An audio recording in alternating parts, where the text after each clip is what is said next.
Hi, my name is Leanne Fector. I chose to study Iowa dams. I chose this area because I'm planning on getting a job working in northwest Iowa. I've spent many summers in Iowa with my husband's family on the west side of Iowa and lived on the east side for 3 years, so I'm familiar with some of the rivers and fish. There are 9 dams listed on the dam removal database, and I chose 5 of them to research. The 5 I chose were the Hopkin Dam on the Makita River, the Vernon Springs Dam on the Turkey River, the Klondike Dam on the Big Sioux River, the Boone Waterworks Dam on the Des Moines River, and the Quaker Mill Dam also on the Makita River. All these dams are located throughout the state.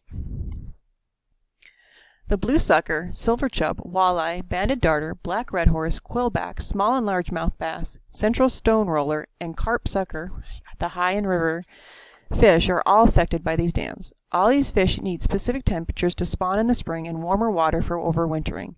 If the fish are unable to move to cooler waters to spawn, then the eggs will not hatch or take longer than necessary to hatch. Taking longer to hatch can cause all the eggs for that year to be eaten by predators. Many of them also need a current or fast-flowing water for spawning.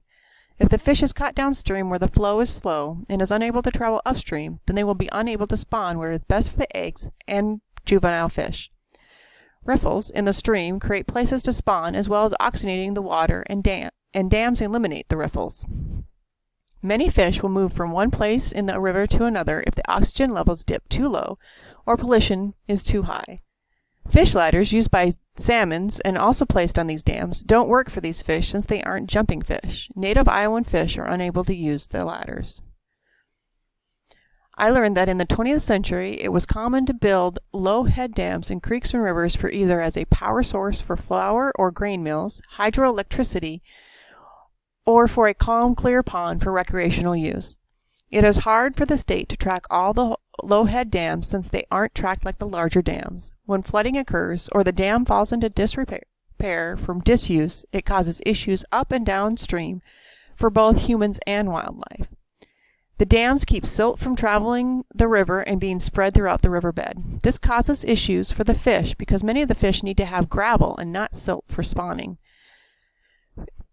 Fish are a migratory animal just like birds. They need to be able to move up and down rivers, into streams and tributaries and ponds for many different stages of their lives, to run from predators, to find food, and to have either warm water in the winter or cooler water in the summer. It is also expensive to convert low head dams into rock rapids or remove them completely.